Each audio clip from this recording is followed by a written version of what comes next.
नमस्कार बच्चों, कैसे हैं आप लोग। उम्मीद है आप लोग बढ़िया होंगे। तो प्यारे बच्चों, जैसा कि आपको पता था कि क्लास 12th का बिहार बोर्ड के लिए हम लोग बहुत ही मज़ेदार और शानदार क्रैश कोर्स चला रहे हैं। जी हाँ, बाकी सब्जेक्ट कहीं से, फिजिक्स तो पढ़ेंगे यहीं से।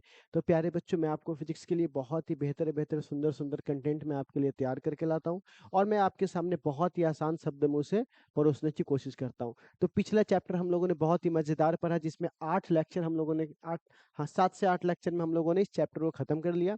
उसके आपको ऑब्जेक्टिव करवा दिए, उसके आपके जितने भी वीवीआई क्वेश्चन थे सारे करवा दिए, सबके नोट्स नीचे दिए गए हैं, सबके डीपीपी मैंने दे दी, वीवीआई टॉपिक का मैंने आपको सारा कंटेंट आपको अवेलेबल करा दिया है। और उससे ज़्यादा आसान आप क्या ही पढ़िएगा, इससे ज़्यादा आसान हो ही नहीं सकता। बहुत ही ज़्यादा आसान और सरल शब्दों में मैंने चीज़ों को बता रखा है। अगर आप उन सारे वीडियोज़ को सिस्टमैटिक देखना चाहते हैं, यूट्यूब पे तो हम लोग फ्री आते ही आते हैं। बट अगर आप चाहते हैं कि नहीं, मुझे पूरी क्रैश कोर्स की एक पूरी कंटेंट फिजिक्स की बहुत ही ज़्यादा बेहतरीन चीज़ों में चाहिए, तो सिर्फ 249 मतलब 250 रुपये से भी बहुत कम पैसों में आप उसे आराम से परचेज कर सकते हैं। उसका लिंक हमारे डिस्क्रिप्शन में है। वहाँ पे जाके महाकुंभ बैच है, बिहार बोर्ड के लिए सब कुछ क्लियर है, वहाँ पे आप जाकर के ले सकते हैं। तो चलिए प्यारे बच्चों, आप अपने जान पहचान जितने भी लोग हैं जो इस चीज़ से रिलेटेड है, आप उन्हें आराम से सेंड कर सकते हैं, उनको भी फायदा पहुंचे। तो खैर, अब एक काम करते हैं, हम लोग आते हैं सेकंड चैप्टर पे। सेकंड चैप्टर जिसका नाम है वैद्युत विभव और तथा यानी धारिता। तो मतलब हमारे पास जो आप सेकंड चैप्टर हम लोग चालू कर रहे हैं, विभव और धारिता, इसका हम लोग पहला लेक्चर अभी कंप्लीट करने जा रहे हैं। तो सबसे पहले बात करें बच्चों, इस पूरे चैप्टर में हमें करना क्या क्या है। तो हम लोग यहाँ पर पढ़ने वाले हैं, ठीक है ना, इस चैप्टर के अंदर, ठीक है, क्या कि पाठ्यक्रम क्या होगा। तो सबसे पहले हम लोग पढ़ेंगे विभव के बारे में, ठीक है, विभव क्या है। दूसरा हम लोगों को पढ़ना है, देखो विभव जब हम लोग पढ़ लेंगे तो विभव के बाद आता है भी और ई में संबंध। तो दूसरा टॉपिक हमारे पास क्या है, भी तथा ई में संबंध, ठीक है। ये सब टॉपिक में डील कर रहा हूँ एक एक करके, टेंशन मत लीजिए। और तीसरा हम लोगों को पढ़ना है कार्य। लेकिन मैं आपको बता दूं कि कार्य निकालना हम लोग द्विध्रुव के द्वारा पहले ही पढ़ चुके हैं। इससे पहले वाले चैप्टर में हम लोगों ने टॉर्क भी निकाला था, यानी बल आघूर्ण भी निकाला था, और कार्य भी निकाला था। तो आई थिंक मुझे लगता है कि कार्य वाला काम हम लोग पहले ही कार्य कर चुके हैं, तो इसमें देखने की जरूरत नहीं है। अब आता है बुआ नेक्स्ट चौथा। तो तीसरा को इसको तीसरा ही मानिए, क्योंकि तीसरा ये वाला तो खत्म हो गया। अब आएगा विभव निकालेंगे। विभव किसके द्वारा निकालेंगे बुआ, वैद्युत द्विध्रुव के द्वारा किसी बिंदु पर, द्विध्रुव के द्वारा किसी बिंदु पर विभव निकालना, ठीक है, ये आएगा चौथा। अब आता है यहाँ से वैद्युत विभव खत्म हो गया, ठीक है। अब आता है धारिता। तो धारिता का सबसे पहला हम लोग के पास आएगा चौथा लेक्चर में, परिभाषा यानी धारिता किसे कहते हैं, ठीक। उसके बाद अगला पॉइंट आएगा हमारे पास संयोजन, छठा प्रकार, और सातवां में यही बाकी सब छोटी मोटी बातों को मिला करके वो सब चीजें आपको बता देंगे, ठीक है। तो खैर इतने हमें टॉपिक से हमें डील करने हैं आज के अंदर। तो चलिए बिना देर किए हुए हम लोग चैप्टर नंबर 2 की ओर चलते हैं। तो हमारा जो चैप्टर नंबर 2 है, देखिएगा, चैप्टर नंबर 2 जिसको बोलते हैं वैद्युत विभव, मेरे साथ साथ आप भी हेडिंग दीजिए, वैद्युत विभव और धारिता। वैद्युत विभव और धारिता, इंग्लिश में इसको हम लोग बोलते हैं, देखिएगा, electric potential, electric potential and capacitor, electric potential and capacitor, ये हम लोग बात करते हैं, ठीक है। अब एक सवाल आता है कि सर सबसे पहले एक बात बताइए, विभव क्या है, क्या होता है विभव। तो मैं आपको समझाता हूं। अगर आप यहाँ पर वैद्युत क्षेत्र की बात करता हूं, याद है पिछला चैप्टर में हमने आपको पढ़ाया था वैद्युत क्षेत्र, ठीक है। तो वैद्युत क्षेत्र को जानने के दो तरीके, एकदम आसान से, एकदम आसान, इससे आसान आप क्या ही समझोगे, ध्यान से खाली देखो। वैद्युत क्षेत्र को जानने के प्यारे बच्चे दो तरीके, सबसे पहला को हम लोग बोलते हैं सदिश तरीका, और दूसरा को बोलते हैं अदिश तरीका। तो अगर तुम इसे सदिश तरीके से जानोगे इसी वैद्युत क्षेत्र को, तो उसका नाम पड़ेगा वैद्युत क्षेत्र तीव्रता। ठीक है ना? अगर तुम इसे सदिश रूप से पढ़ोगे तो इसका नाम क्या पड़ेगा? वैद्युत क्षेत्र तीव्रता, जिसका फॉर्मूला हम लोग पिछले क्लास में पढ़ चुके हैं, एफ बट्टा क्यू नॉट। याद आया? ठीक। अच्छा, और अगर तुम इसी वैद्युत क्षेत्र को, अलग नहीं, इसी वैद्युत क्षेत्र को अगर तुम अदिश तरीके से पढ़ोगे तो इसका नाम हो जाएगा वैद्युत विभव। बस इतने कहानी आप लोगों को याद रखना है। अगर तुम इस वैद्युत क्षेत्र को सदिश रूप से पढ़ोगे तो इसका नाम होगा वैद्युत क्षेत्र तीव्रता। अदिश रूप से पढ़ोगे तो इसका नाम क्या होगा? वैद्युत विभव। वैद्युत विभव को सूचित किससे करते हैं? भी से। अच्छा, एक बात बताओ, चाहे सदिश हो चाहे अदिश हो, आवेश तो आवेश से रहेगा, क्योंकि आवेश सदिश अदिश के हिसाब से नहीं बदलता। लेकिन आप एक ही चीज को दो तरह से कह सकते हो। जैसे इस टेबल को खींच के लाने में काफी बल लगाना पड़ा, या बोल सकते हो इस टेबल को लाने में काफी एनर्जी खत्म हुआ, या बहुत काम करना पड़ा। तो देखो ये सब एक ही चीज को बोध दिलवाता है आपको कि भैया आपको मेहनत बहुत लगा है। तो यहाँ पे कहने का मतलब क्या हुआ कि अगर कोई आपसे पूछेगा कि भैया एक बात बताइए क्या होता है सदिश और अदिश में अंतर फोर्स के टर्म में, तो मैं बताता हूँ। अगर तुम खींच के लाओगे और अगर सदिश रूप में तुम अपनी शब्दों को व्यक्त करना चाहते हो, अपने भावनाओं को व्यक्त करना चाहते हो, जो ये तुमने किया है कि मुझे बहुत ज्यादा मेहनत लगा है, तो आप बोलिएगा इसे लाने में बहुत बल लगाना पड़ा है, क्योंकि बल एक सदिश राशि है। लेकिन अगर तुम इसी शब्द को कहना चाहते हो अदिश में, तो आप कह सकते हो कि यह एक हमको काम बहुत करना पड़ा है। बात वही, मतलब बदल गया। जैसे कोई बोलता है ना कि क्या है तुम्हारे गर्लफ्रेंड है? नहीं नहीं नहीं, कोई नहीं है। या तुम ये हुआ आम जिंदगी। दूसरा लोग क्या बोल सकता है? अभी किसी में इतना दम ही नहीं कि आप उनको पटाखा दिखा सके, यह है मेंटोस जिंदगी। ठीक है, तो कहने का मतलब तरीका वही है, ये चीजें बदल गई। तो यही बात दूसरी तरह से कहेंगे, तो इस तरह से कहेंगे तो बोलेंगे सिंपल बल है। लेकिन अदिश रूप में इसी बात को अगर इसी मेहनत को दिखाना होगा तो बोलेंगे वर्क। यहाँ का फोर्स यहाँ का वर्क बन जाता है। ठीक है, तो इसी को हम लोग बोलते हैं।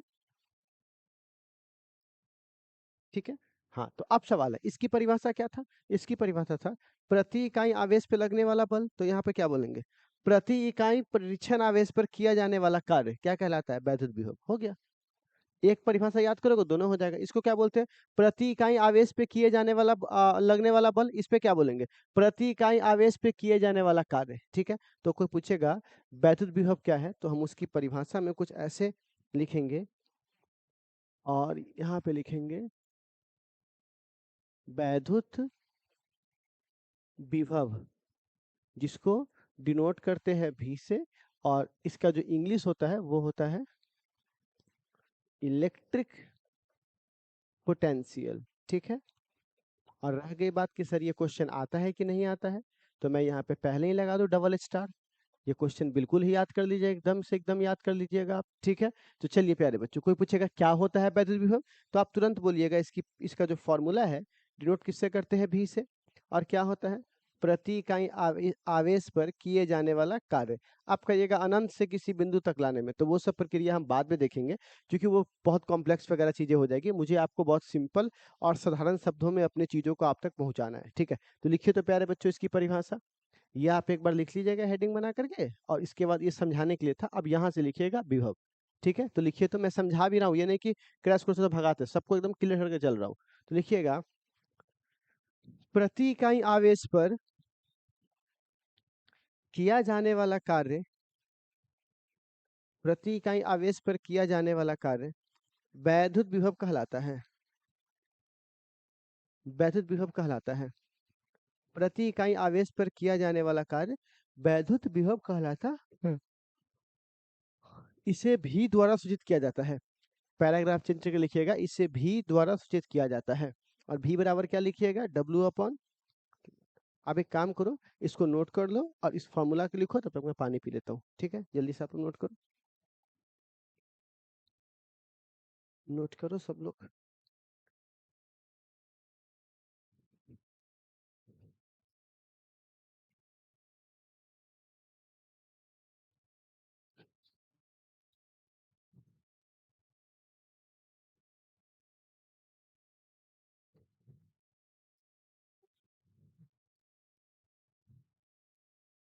हिलत रहली कूदत रहली रोपत रहली धान, मने मने विचारत रहली जय बाबा धाम भुलबिया मेरा।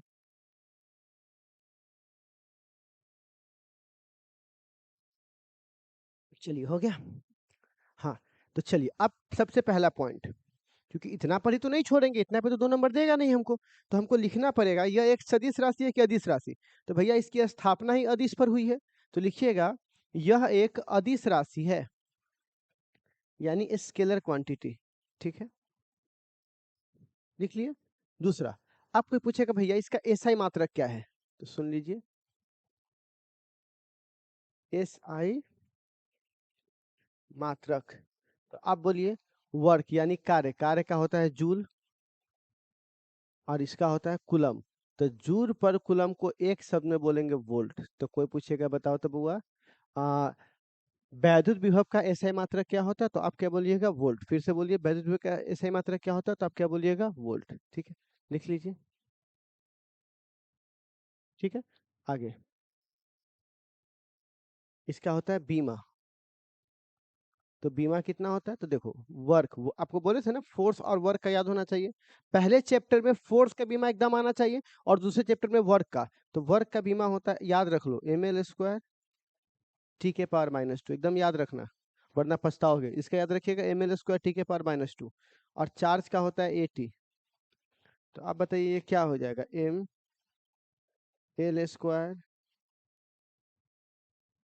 A⁻²। ठीक है, ml² T⁻³ A⁻−1। ठीक है, ये हमारे पास क्या हुआ वैद्युत विभव। तो आज के बाद कभी भी कोई पूछेगा कि वैद्युत विभव किसे कहते हैं, तो परिभाषा लिख देना, फॉर्मूला लिख देना, अदिश लिख देना, ऐसे मात्रक लिख देना, बीमा लिख देना, हमारा 2 नंबर यहाँ से आराम से हमको मिल जाएगा। ठीक है, ये हमारे पास है। अब कुछ छोटी छोटी बिंदु, कुछ छोटे छोटे पॉइंट जो इससे संबंधित है, इसमें नहीं आते बट ऑब्जेक्टिव वगैरह में आपको काम आ जाएंगे, तो मैं यहाँ पे थोड़ा सा सबमिट कर दूं। ठीक है, तो यहाँ पर सबसे पहला नोट 1, नोट 1 सबसे पहले आपसे पूछेगा V एंड E में संबंध, तो याद रखिएगा अगर कोई आपसे पूछता है V और E में संबंध, तो आप सिंपल सा संबंध याद रखिएगा, E बराबर फॉर्मूला होता है माइनस dV/dr। फिर से सुन लीजिए मैं क्या बोल रहा हूँ, पहला चैप्टर में हम लोग इलेक्ट्रिक फील्ड यानी वैद्युत क्षेत्र इस्तेमाल करते हैं, दूसरा चैप्टर में हम लोग विभव इस्तेमाल करते हैं, तो पहले चैप्टर और दूसरे चैप्टर में क्या संबंध है, तो यही एकमात्र फॉर्मूला है जो आपको पहले से दूसरे में आपस में क्या बताएगा, संबंध बताएगा। तो अभी आप सीधा सीधा याद रख लीजिए, ई बराबर क्या फॉर्मूला है, माइनस dV/dr। अच्छा सुन ले, जो भी चीज दूरी के, आर मतलब होता है दूरी, जो भी चीज समय के हिसाब से बदलती है उसे दर कहते हैं, और जो चीज दूरी के हिसाब से बदलती है उसको प्रवणता कहते हैं। अब चूंकि यहाँ पर विभव है तो इसको बोलेंगे विभव प्रवणता। क्या बोलेंगे बुआ इसको, विभव प्रवणता, जो किसके बराबर है, वैद्युत क्षेत्र के बराबर है। तो कृपया यहाँ पर एक परिभाषा बी और ई में संबंध लिख लिए है। अब इस नोट 1 में इसके नीचे परिभाषा लिखिए, तो लिखिएगा वैद्युत क्षेत्र तीव्रता बराबर होती है ऋणात्मक वैद्युत प्रवणता के, ऋणात्मक वैद्युत प्रवणता के। ठीक है, वैद्युत विभव प्रवणता लिखिएगा, सॉरी वैद्युत विभव प्रवणता के,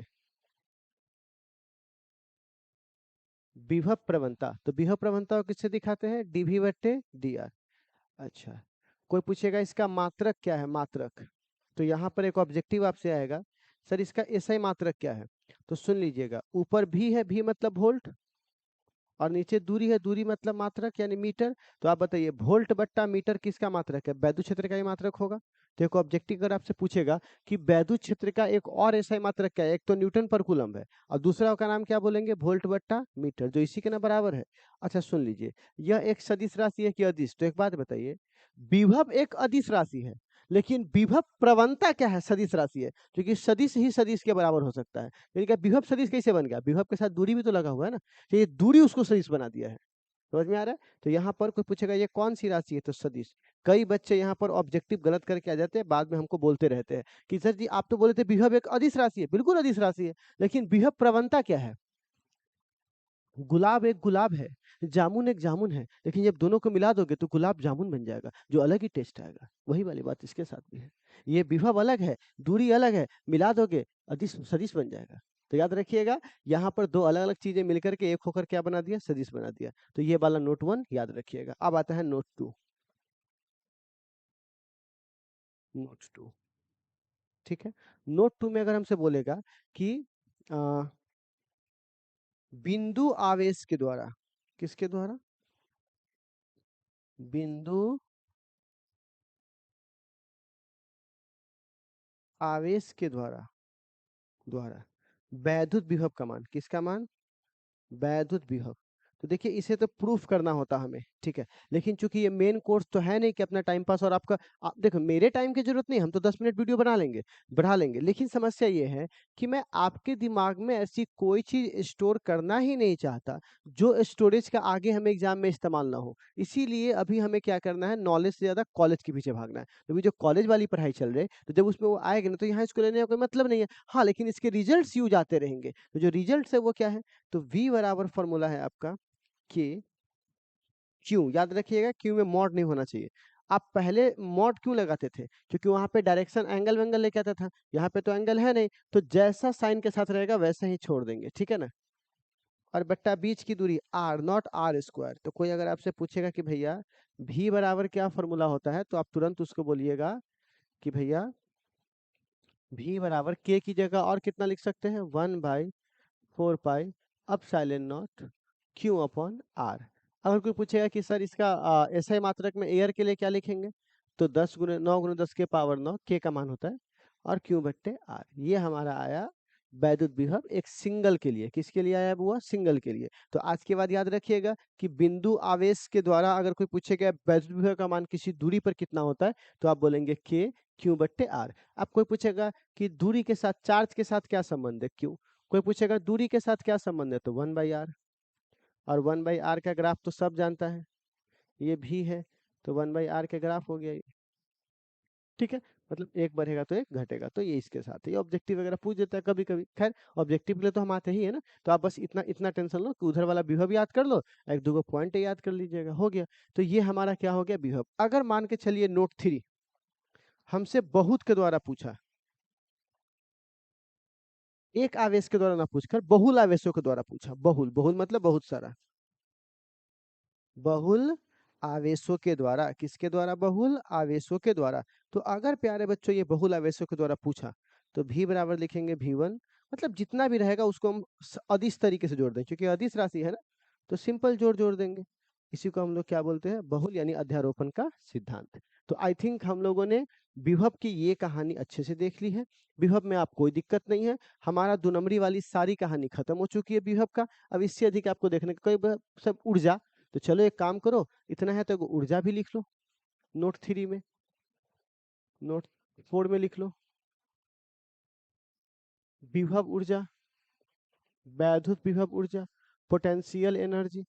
तो क्या बोलेंगे सुनिएगा, किसी आवेश को, ठीक है, किसी विभव में एक बिंदु से दूसरे बिंदु तक लाने में जो कार्य किया जाता है, उसी कार्य को हम लोग क्या बोलते हैं? विभव ऊर्जा। क्योंकि ऊर्जा ही तो कार्य है। तो लिखिएगा, किसी परिरीक्षण आवेश को एक बिंदु से दूसरे बिंदु तक वैद्युत क्षेत्र में लाने पर जो कार्य किया जाता है, उसे विभव ऊर्जा कहते हैं। क्या कहते हैं बुआ? विभव ऊर्जा कहते हैं। अब देखो, एक चार्ज यहाँ पर Q है, दूसरा चार्ज यहाँ पर Q0 है, बीच की दूरी क्या है? R। तो बताइए एनर्जी का फॉर्मूला क्या होगा? तो K। आप Q0 बट्टे R कहिएगा। सर ये कैसे हुआ? तो आपको तो पता है कि यहाँ पर अभी मैंने आपको पढ़ाया कि V बराबर क्या फॉर्मूला होता है? वर्क बट्टा चार्ज। तो डब्लू डब्लू को ही तो यहाँ पे ऊर्जा को ही तो कार्य बोलते हैं, तो कार्य बराबर क्या हो जाए? Q इंटू भी। तो मतलब भी के फॉर्मूला में के क्यू बट्टे आर रहता था, एगो क्यू एक्स्ट्रा जुड़ गया, ठीक है? तो आप समझ गए यू बराबर क्या हो जाएगा बुआ? के क्यू नोट बट्टे आर। ठीक है, आप इसे नोट कर लो एक बार, ठीक है? चलिए, तो आई थिंक हम लोगों ने विभव की पूरी कहानी पता कर ली। अब एक आखिरी टॉपिक बचा हुआ है। चलिए अब एक आखिरी 5 नंबरी है जिसको हम लोग पढ़ लेंगे और हमारा ये पूरा विभव आज का खत्म हो जाएगा, ठीक है? कितना सिंपल है ना यार, इतना सिंपल है आराम से, मतलब मेन बोर्ड कोर्स में आप इतनी सारी चीजों को पढ़ने के लिए 15-15 20-20 दिन, लेकिन यहाँ पर बिहार बोर्ड तो खैर चुटकी वाला कहानी है, उसके लिए इतना काफी है यार, ठीक है? अब चलो आगे। तो प्यारे बच्चों हम लोग बात करते हैं कि अगर कोई वैद्युत द्विध्रुव है, याद है आपको पढ़ाया था, एक वैद्युत द्विध्रुव के द्वारा अक्षीय और निरक्षीय स्थिति में आप क्या निकाले थे? वैद्युत क्षेत्र का मान। उसी प्रकार अगर बोलेगा कि वैद्युत विभव का मान भी निकाल के दिखाइए अक्षीय और निरक्षीय स्थिति में, तब क्या करेंगे? तो उसके लिए आज की कहानी आप समझ लीजिए, फिर मैं आपको तरीका बताता हूँ, आप आराम से निकाल लीजिएगा। तो चलिए मैं जरा दिखाता हूँ, ठीक है? वैद्युत 5 नंबरी क्वेश्चन है ये, 5 मार्क्स के लिए आता है, स्टार लगा लीजिएगा। इस क्वेश्चन को मैं पहले ही बोलता हूँ 3 बार घर से लिखिएगा देख करके, और 1 बार बिना देखे हुए। प्लीज रिक्वेस्ट है, क्योंकि ये चीज 5वां चैप्टर में भी वापस यूज आएगा। इसीलिए प्यारे बच्चों मैं फिर से बोलता हूँ, इस वीडियो क्लिप को रखिए अपने पास, जो काम आने वाला है, इसको बढ़िया से पढ़ लीजिएगा। वैद्युत विभव किसी बिंदु पर, किसी बिंदु पर वैद्युत द्विध्रुव के द्वारा,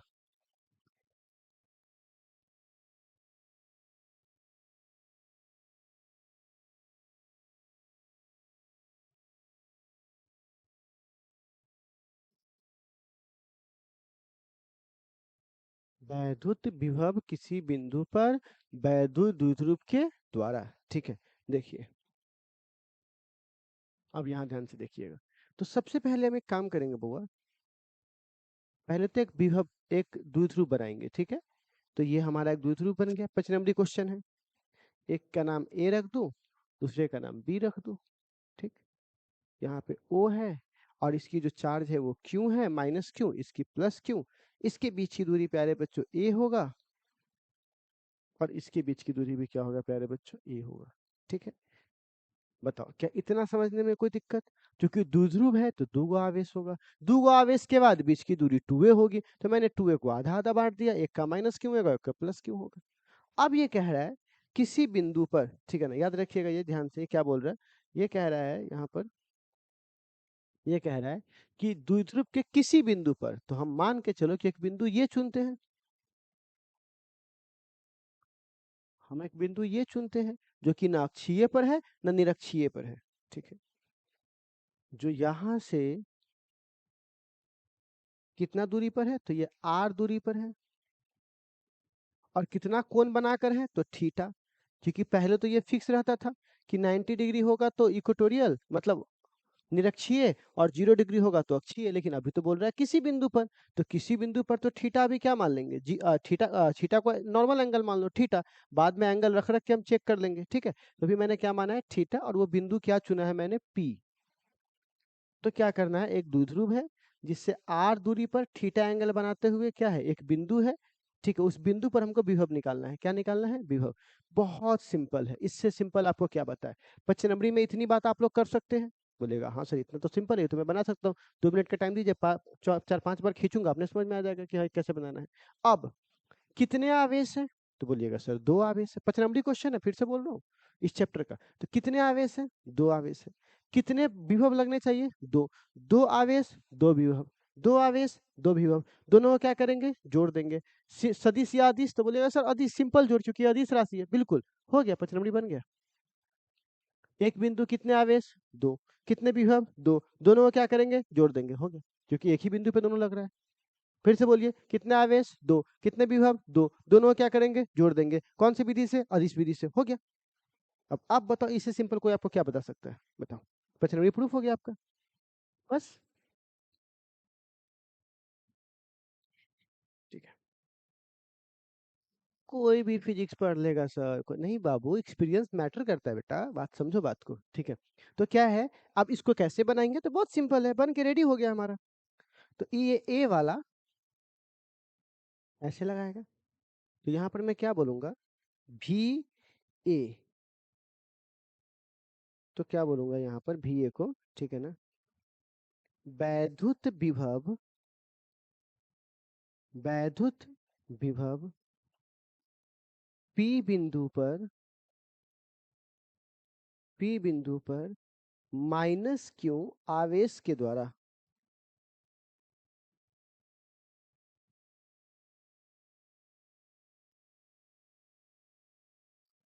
ठीक है, क्या बोलेंगे, वैद्युत विभव P बिंदु पर माइनस क्यू आवेश के द्वारा। फिर से बोलिए क्या बोलेंगे, वैद्युत विभव P बिंदु पर माइनस क्यू आवेश के द्वारा। तो भी ए बराबर बोलिए क्या फॉर्मूला होगा, के, जो कि आपको ये पढ़ा चुके, एक बिंदु के द्वारा क्या होता है के, और माइनस क्यों है तो माइनस से क्यों रखाएगा, ये नहीं कि तुम प्लस कर देना मॉड लाकर, इस चैप्टर में प्लस नहीं होता है। और बीच की दूरी क्या है, तो ए से लेकर पी तक, तो बीच की दूरी को सीधे ए पी, स्क्वायर मत कर देना, क्योंकि दूरी का स्क्वायर नहीं होता है विभव में। तो विभव का फॉर्मूला क्या होता है, के क्यू बट्टे आर। तो के क्यू की जगह माइनस क्यू है तो माइनस क्यू, और आर की जगह ए पी। क्या इतनी कहानी समझ में आ गई? ओके, अब आता है, अब सवाल है ये वाला क्या करेगा, इसकी विभव होगी, तो यहाँ पर क्या लिखूंगा, वी बी बराबर, मैं रुक जाए यहाँ पे लिख देता हूँ। अब बताओ वी बराबर क्या लिखूंगा, वी बी, तो लिखूंगा वैद्युत विभव P बिंदु पर प्लस क्यू आवेश के द्वारा, किसके द्वारा, प्लस क्यू आवेश के द्वारा। तो बताइए वी बराबर क्या होगा, के प्लस क्यू, और बीच की दूरी क्या है, P से लेकर B तक का, हो गया। अब इस दोनों को जोड़ दीजिए, हो गया आपका, कहानी खत्म।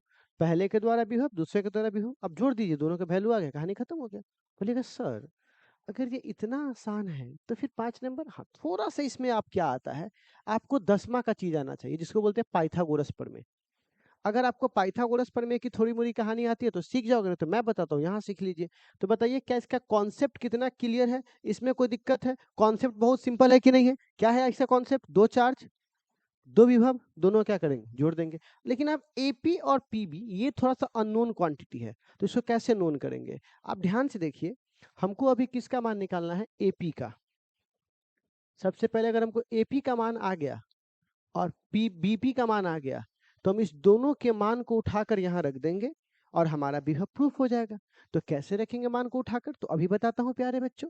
देखो चलो, तो सवाल हमारे पास यही है कि सर एपी और पीबी की वैल्यू कैसे निकाला जाए। तो बहुत सिंपल सा मैथ यहाँ पर काम करेगा, खाली इसको समझ गए तो ये पूरा खत्म, कहानी खत्म, बस इतने कहानी था।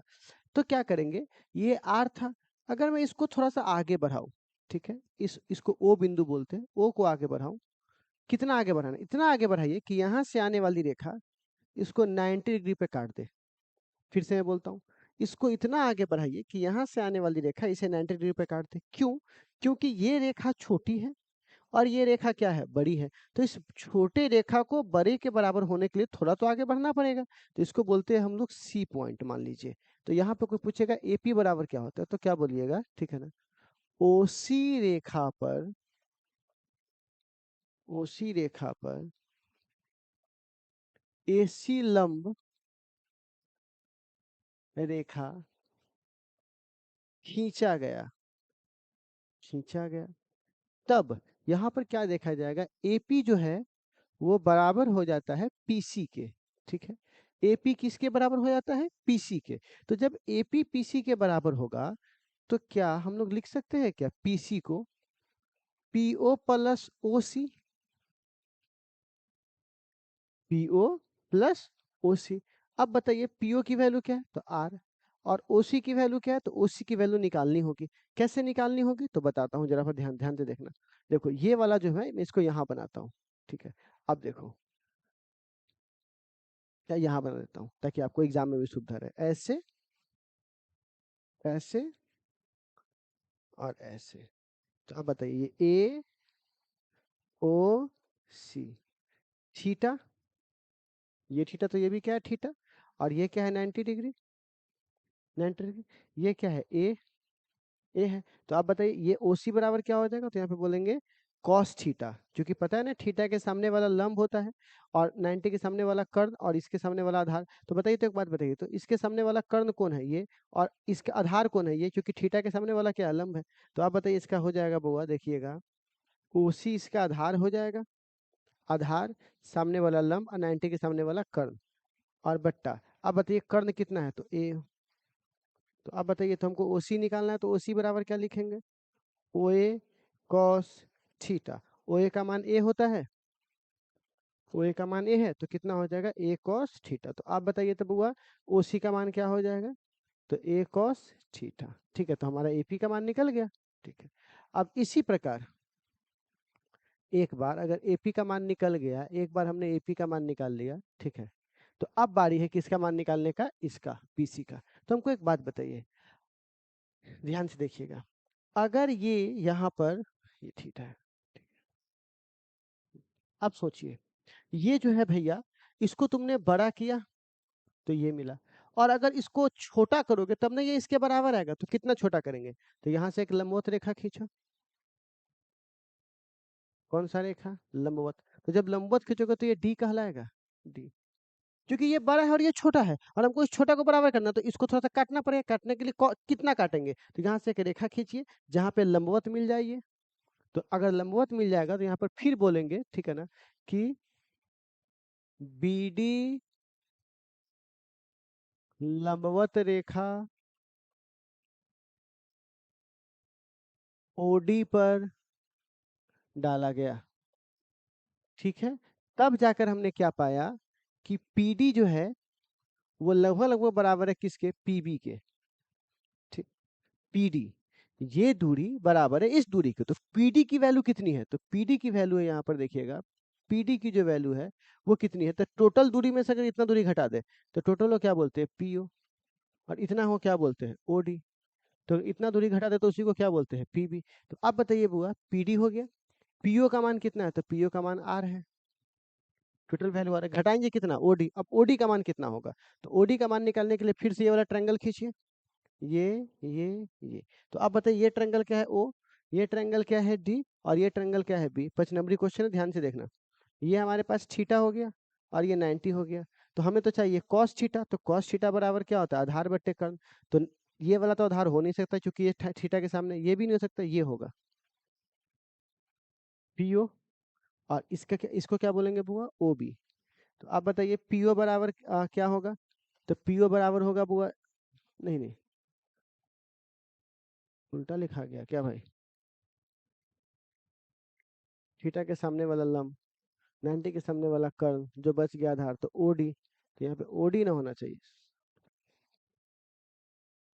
ओडी, और कर्ण क्या है, ओबी। ठीक है, तो ओडी बराबर क्या होगा, गलती से लिखा गया, ओडी बराबर क्या होगा, ओबी कॉस थीटा। ओबी का मान ए है, ओबी का मान ए है, तो ए कॉस थीटा, मतलब ए कॉस थीटा जोड़ेंगे तो डंटी को बराबर कर देंगे, ए कॉस थीटा घटाएंगे तो डंटी को बराबर कर देंगे। तो यहाँ पर क्या हो जाएगा, ए कॉस थीटा। ठीक है, हो गया। बस यही एक फालतू सा गणित यहाँ पे लगाना था जो हमने लगा लिया है। क्या है यहाँ पे फालतू सा गणित, कि भैया आप इस दोनों पॉइंट से, सिर्फ इस दोनों पॉइंट को समझ लीजिए, लाइन को थोड़ा आगे बढ़ाइए, कितना आगे बढ़ाइएगा, तो ए कॉस थीटा, इसको घटाइए, कितना घटाइएगा, तो ए कॉस थीटा। ठीक, अब इस दोनों का मान यहाँ रख देता हूँ, एपी और पीबी के जगह पर। तो अब यहाँ पर क्या कर रहा हूँ, इसी फॉर्मूला में मान रखूंगा, तो ये कुछ ऐसा बन जाएगा, देखो, तो माइनस के क्यू, और एपी का मान बोलो, तो एपी का मान यहाँ पर क्या है, R plus A cos theta. अब ये किसी काम का नहीं रहा आपसे क्योंकि सारा का काम आपने यहाँ लिख दिया। अब इसका बोलिए क्या होगा, के क्यू, और पीबी की जगह क्या होगा, R minus A cos theta. ठीक है, अब हम इस दोनों को जोड़ देंगे, क्योंकि ये सिंपल बात बोले थे, दो चार्ज दोनों का एक ही बिंदु पे लग रहा है, तो दोनों क्या करेंगे, जोड़ देंगे। तो आप बोलिए जोड़ के कितना लिखेंगे, तो कोई पूछेगा कि भैया भी का कुल मान क्या होगा, कुल पी बिंदु पर, तो क्या बोलिएगा, भी ए प्लस भी बी। लेकिन आपको तो पता है कि भी ए का मान माइनस में है, तो माइनस के क्यू बट्टे R plus A cos theta. अच्छा, और प्लस इसका क्या होगा, के क्यू बट्टे, हम्म, अच्छा, कुछ कॉमन ले लेता हूँ, तो क्या कॉमन लूंगा बउआ, तो कॉमन लूंगा यहाँ से के, और क्या कॉमन लूंगा, क्यू, और अंदर क्या बच जाएगा, तो अंदर बच जाएगा 1 बट्टा ये रहेगा, माइनस ये माइनस यहाँ आ जाएगा, 1 बट्टा,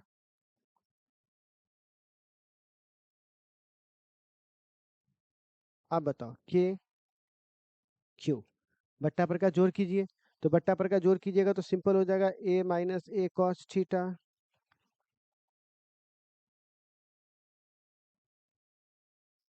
हो जाएगा। और बट्टा ये क्या हो जाएगा, r plus A cos theta, और ये क्या हो जाएगा r minus A cos theta. बट्टा पर का जोड़ है तो बेसिक सा जोड़ है भाई, दोनों को मैंने एलसीएम ले लिया, इससे इसको काटा तो ये लिखा जाएगा, इससे इसको काटेंगे तो ये लिखा जाएगा, ठीक है। अब बताइए v बराबर क्या होगा, k क्यू, बट्टा पर का जोड़ करेंगे तो r plus A cos theta minus R, अब plus minus minus plus A cos theta, एकदम बच्चा वाला कहानी है। अब इस पे ज्यादा क्या जोड़ देगा, वो आर में आर जुट नहीं भाई, हो गया बच्चा वाला कहानी है। अब ए माइनस बी और ए प्लस बी, तो ए स्क्वायर माइनस बी स्क्वायर, ठीक है। काटने वाले को काट दो, तो अब खाली क्या बच जाएगा, तो अब बताइए भी बराबर हमारे पास बच जाएगा के क्यू, और यहाँ पर क्या बच जाएगा 2a कॉस थीटा, और बट्टा नीचे क्या बच जाएगा R square minus A square cos square theta. अच्छा अब बताइए भी बराबर के क्यू, सुनो एक मिनट, क्यू गुने टू ए को हम लोग पी बोल सकते हैं क्या, हम लोगों ने पढ़ा है क्यू गुने टू ए को हम लोग बोलते हैं वैद्युत द्विध्रुव आघूर्ण। तो बताइए पी बराबर क्या फॉर्मूला होता है, क्यू गुने टू ए, और यहाँ भी क्यू गुने टू ए, तो सीधे पी बोल दो पी, और बगल में कौन सा थीटा है कॉस थीटा, और बट्टे क्या हो जाएगा R square minus A square cos square theta, हो गया। तो अगर हो गया, प्रूफ हो गया। तो अगर आपसे कोई 5 नंबर में पूछता है, सिर्फ 5 नंबरी अगर पूछता है कि भैया यहाँ पे देख लो, अगर सिर्फ आपसे कोई किसी ने 5 नंबरी पूछा कि भैया एक बात बताइए, वैद्युत विभव किसी बिंदु पर वैद्युत विभव के द्वारा कितना होता है, तो चुपचाप ये बना करके ये लिख दीजिए, और यहाँ पे थोड़ा ज्योमेट्री के साथ खेल लीजिए। अगर 10 मिनट समय दीजिएगा तो ज्योमेट्री आप आराम से अपने घर पे 5 बार लिख कर सीख सकते हैं, या वीडियो रिपीट करके देख सकते हैं। और इसको जोड़ दीजिए, जोड़ने के बाद सिंपल प्रोसेस है, ये आ गया। तो 5 नंबरी तक कितना आपका काम चल जाएगा। लेकिन अगर हमसे इसमें से ऑब्जेक्टिव निकालने की कोशिश किया तो थोड़ा सा हमें आगे बढ़ना पड़ेगा। कैसे आगे बढ़ना पड़ेगा तो मैं बताता हूँ। छोटे के द्वारा, छोटे द्विध्रुव के द्वारा, तो अगर छोटे द्विध्रुव के द्वारा निकालोगे ना प्यारे बच्चों, तो 2a का मान पता है ना, r का मान ज्यादा बड़ा हो जाएगा 2a से, तो 2a मतलब a से, और a स्क्वायर और ज्यादा बड़ा हो जाएगा किससे, तो जहां पर a है वहां वहां क्या कर दो जीरो। तो बताइए यहाँ पर क्या लिखाएंगे, तो v बराबर k लिखाएगा, p लिखाएगा, कॉस थीटा लिखाएगा। लेकिन चूंकि ये a जीरो हो गया, तो जीरो हो गया तो ये पूरा टर्म खत्म हो जाएगा, तो सिर्फ क्या बचाएगा आर स्क्वायर। तो अगर छोटे द्विध्रुव के द्वारा कोई पूछेगा कि भी का मान कितना होता है, तो देखिएगा बिहार बोर्ड में यही पूछता है के पी कॉस थीटा बट्टे आर स्क्वायर। तो भी का संबंध आर के साथ क्या है 1/r², ये भी ऑब्जेक्टिव है, पूछता है। वैद्युत विभव का द्विध्रुव के लिए दूरी के साथ क्या संबंध है 1/r²। अब अगर हमसे पूछा अक्षीय स्थिति में, अक्षीय, तो अक्षीय इसको बोलते हैं। तो आपको नहीं लग रहा है ये थीटा बराबर 0 डिग्री है, 0 डिग्री। तो जब ये 0 डिग्री है तो बताइए तो भी बराबर क्या आएगा के पी और cos 0, अब cos 0 का मान कितना होता है 1, और आर स्क्वायर। तो बताइए भी अक्षीय का मान कितना होगा के पी बट्टे आर स्क्वायर, ठीक। अब अगर मैं निरक्षीय का पूछूं, तो देखिए ये 0 है, जैसे ही ऐसे उठ गया तो इसको निरक्षीय बोलेंगे, थीटा बराबर 90 डिग्री। तो अगर भी निरक्षीय का पूछेगा, निरक्षीय का, तो के पी कॉस 90 डिग्री अब बट्टे आर स्क्वायर, तो सीधे वैल्यू क्या हो जाएगा 0। तो कोई अगर आपसे पूछेगा कि निरक्षीय में भी की वैल्यू क्या होती है, तो बोलिएगा 0, और एंगल कितना डिग्री 90 डिग्री, और अक्षीय में कितना होता है 0, वैल्यू कितना होता है के पी बट्टे आर स्क्वायर। बस इतना ये ऑब्जेक्टिव के लिए याद रखिएगा, यहाँ से ये पॉइंट जो मैंने आपको पढ़ाया है ये सब ऑब्जेक्टिव के लिए, ठीक है। तो आज की क्लास में हमने वैद्युत विभव को खत्म कर दिया है, जी हाँ, आज की क्लास में हमने किसको खत्म कर लिया है वैद्युत विभव का। तो इतना ही क्लास आज का लेक्चर था, जिसमें हम लोगों ने विभव के बारे में जानकारी आपको दी है। तो कोई आपसे पूछेगा कि वैद्युत विभव किसे कहते हैं, तो ये परिभाषा आप आराम से लिख दीजिएगा, विभव का पॉइंट लिख दीजिएगा। ये पूरी कहानी 2 नंबर के लिए हो गया, ये आपका ऑब्जेक्टिव हो गया, और ये 5 नंबरी हो गया। तो 1 2 नंबरी 1 5 नंबरी। प्लीज आपसे आज की क्लास में रिक्वेस्ट है, घर पे बैठ जाइए, इससे अच्छा और इससे आसान तरीका आपको नहीं मिलेगा। बहुत ही सिंपल मैं बता रहा हूँ, घर पे बैठिए, विभव को 2 बार 3 बार लिख लीजिए, और इसको भी 2 बार 3 बार लिख करके आज खत्म कीजिए, विभव की कहानी खत्म कीजिए। तो कल की क्लास से हम लोग स्टार्ट करने वाले हैं धारिता। कल की क्लास से क्या स्टार्ट करेंगे? धारिता। तो आप लोग रेडी हो जाइए धारिता पढ़ने के लिए। इसको भी हम लोग 3 लेक्चर में खत्म कर देंगे। तो आपको कुल मिला के 4 लेक्चर में आपका थ्योरी और 1 लेक्चर में ऑब्जेक्टिव, 5 लेक्चर में ये चैप्टर खत्म। ठीक है? तो चलिए आज के लिए बस इतना ही। अगली मुलाकात होगी अगले के अंदर। बाय बाय, टेक केयर, सब लोग अपना ख्याल रखिए।